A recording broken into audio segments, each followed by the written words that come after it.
Shalom, shalom, shalom. This is Brother Kwamwala coming at you with another lesson. Before I get into this lesson, I'd like to give all honor and glory to Yahweh, Bahashem Yahushai, Bahashem Rahahakwadash. Double honors to the elder apostles and elder bishops, a great millstone who teach and rule well. Kazak Shalom to the hopeful elect.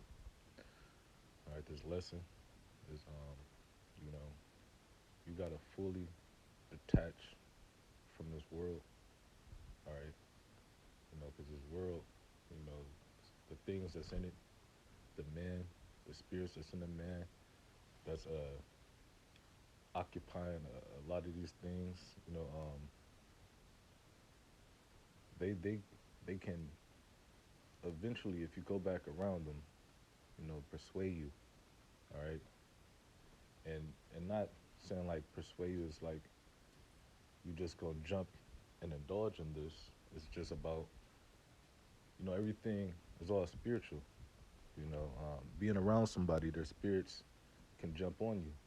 All right, after you done fully cleaned your house. All right, them spirits can jump on you and enter into you. All right, and now you got a whole nother problem. All right, so fully detach, meaning leave these niggas alone. All right, because if they're not down with this word, all right, this truth, you have really no business really, hanging around them. Unless they somebody you done grew up with, they not doing nothing wicked. You know, they cool, they can benefit you. All right, that's a friend.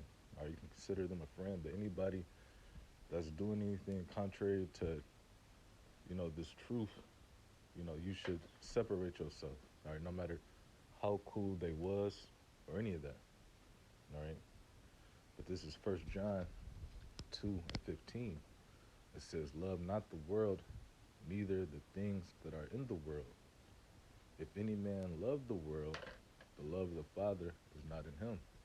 All right, because the ways of this world, you know, is wickedness. All right, it's dark. All right, this truth brings light, and the way that you should walk. All right, the scriptures say that the the laws is a lamp unto my feet, roughly paraphrasing. All right, it gives you guidance on how to walk through this dark place. All right, but being around people, it'll dim your light. All right, and that's why you need to consider everything. You know, verse 16 it says, "For all that is in the world, the lust of the flesh," and that's all. The cares of this world is the lust of the flesh. Then everybody got different lusts, but on this side, you shouldn't really be lusting nothing. All right, because I was just thinking about this. Lot's wife, she cared about the things in this world. All right, they was rich, they had everything. All right, but all this is about to be destroyed. All right, friends that you once had, or things that you once had. All right, you gonna get back in the kingdom in a hundredfold, Lord willing. You know, it says, "And the lust of the eyes and the pride of life." All right, because you see all these things. King David said his foot almost slipped when he seen the prosperity of the wicked. All right, and that's why a lot of people slip. All right, because the cares of this world. All right, the scriptures say the spirit that is that's in us lust of envy. So yeah, of course we want all these things, that we see. All right, but right now it's not the time to be wanting any of that. All right, because we soon is gonna have everything that we always wanted. All right, it says, "And the pride of life," it says, is not of the Father, but of this world. All right, the Father don't care about anything on the side. Everything on the side is about to be burnt up. All right, and that's where your mindset, should be. All right, so when you feel like, you know, you looking at stuff too much, man, you gotta realize, for one, is it's the Father's not about that. For two, it's about to be burnt up, and for three, is it really good for you? All right, that's why you constantly should be examining yourself. All right, because that'll let you know where you slipping at. But sometimes, you know, you forget. We in this flesh, but the whole thing is you fall, you get up, and you learn from that. All right. Verse 17, it says, "And the world passeth away, and the lust thereof." All this is about to go away. The scriptures say the elements shall melt. Your friends, the car you always wanted, the jewelry, the money, all that's about to pass away. All right. It says, "But he that doeth the will of Yahweh abideth forever." So that's the only thing you're supposed to be meditating on. All right, doing the will of the Father. All right, whatever the Father put in your lot, that's what you should be seeking for. All right, the scriptures say, "Where your heart is, there will your treasure be." All right, so your treasure. I mean, so if your eyes is towards this world, that's where your treasure is, and the Lord will know it. All right, King David asked the Lord to try his thoughts because he knew the Lord was really gonna do that, because that was how sincere King David was to just show the Lord that he's all about him. All right, and that's how you got to be. All right. Verse 17 again says, "And the world passeth away, and the lust thereof, but he that doeth the will of Yahweh shall abide forever." All right, because ultimately you is. All right, John 8:51. All right, um, renewing. Matter of fact, let me make sure that's what that is. If I just spew that out.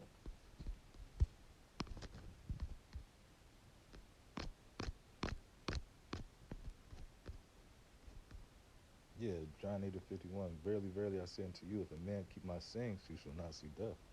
All right, you're gonna abide forever by keeping this word. All right, the Lord is gonna preserve you. You know, these riches. Look, man, no matter how many heart transplants you get, man, you gonna eventually die. The Lord is the only one that can preserve you.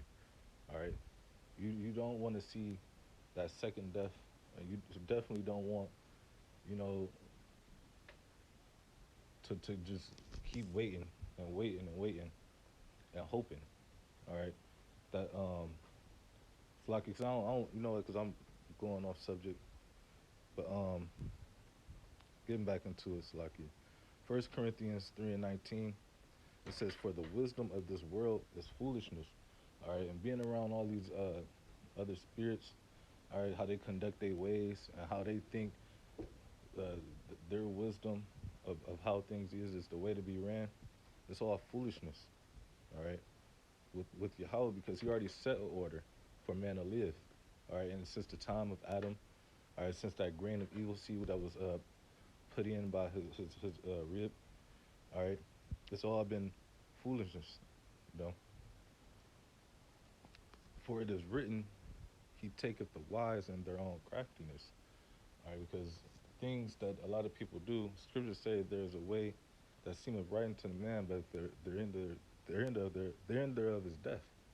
All right, so eventually, a lot of these people that you probably be around, the way they move, they think it's wise, but ultimately, it's going the end is going to be death. All right, and it's if you around it, you could either be judged the same way or accordingly how y'all Bashmi shall feel. You know, verse 20, 1 Corinthians 3:20, it says, "And again, the Lord knoweth the thoughts of the wise." So you know the thoughts of these foolish ass niggas around here. All right, and if you feel to be wise in your own eyes, he know your thoughts too. All right, and he'll let you fall to your lust, and then you end up getting righteously judged. All right, you'll die in your own craftiness. All right, it says, "And again, the Lord knoweth the thoughts of the wise, that they are vain." All right, and ultimately, if it's not if it's not to if your thoughts ain't to get your salvation out of here, it's vain. It's all vain. All right, this is Micah 2:10. "Arise ye and depart, for this is not your rest." All right, and you'll be sitting, around and thinking of ways to make this place your rest, but the only rest for an Israelite is the kingdom, because our spirits, all right, starting with the 144,000, Is Salakia. 'Cause my mind just drew a blank for a second. Micah 2:10 says, "Arise and depart, for this is not your rest." All right, because this world is ultimately polluted by the wickedness of the ways of the people. All right, and I'm so lucky because I'm trying to remember the point where I was getting with 144,000. But anyway, this the scriptures say um, we seek for a continual city. All right, and this is not our continual city. This is not our rest. Salakia for the little brain fart.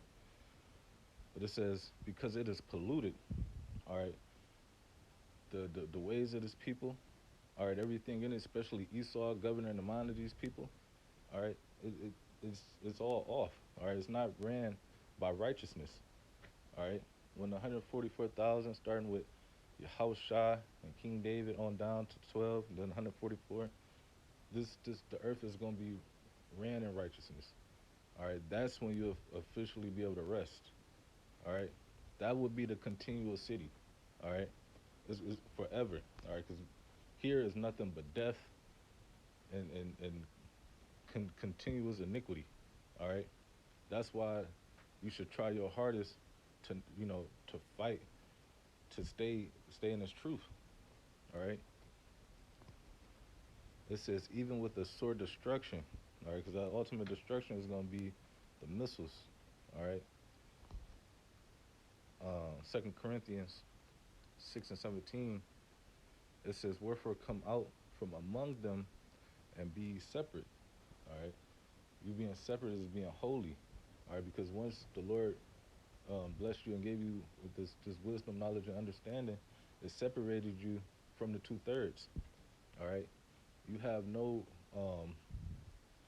real reason for real to be around them because at the end of the day, if the conversation comes towards this truth, they're not gonna want to talk to you for real. They're not gonna really want to agree with you. They're gonna try to blow it off.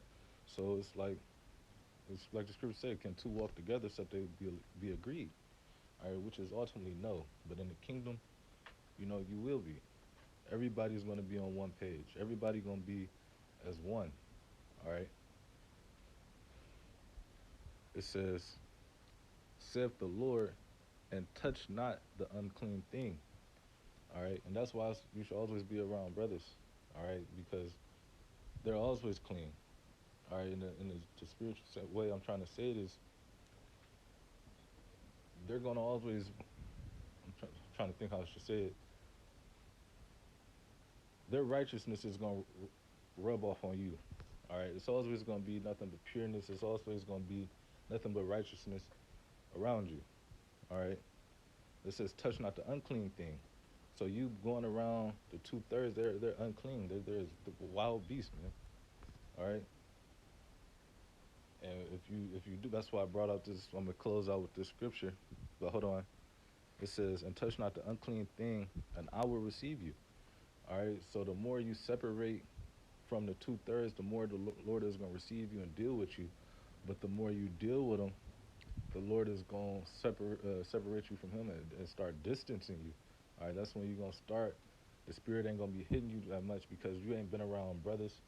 All right. You've been around niggas that can't give you that spiritual charge. They only can really put more spirits on you, more demons on you. And that's the way Satan work, man. All right, and that's just you got to know that. All right, but this is Sirach 13:1. It says, "He that touches pitch, all right, and pitch is a tar. All right, when you touch it, it's gonna be stuck on your hands, so it's gonna be really hard to get it off. All right, and they ain't have degreaser in the ancient world. Well, I don't know what they had. They more than likely probably had something to get it off. But anyway, if you touch it, it's gonna be on you. All right, you're gonna be likened to it. All right, it says, "He that touches pitch should be defiled therewith." So being around people, to, being involved in their works, eventually it's gonna rub off on you, and you're gonna become just like they is. All right, and that's for damn sure what you don't want.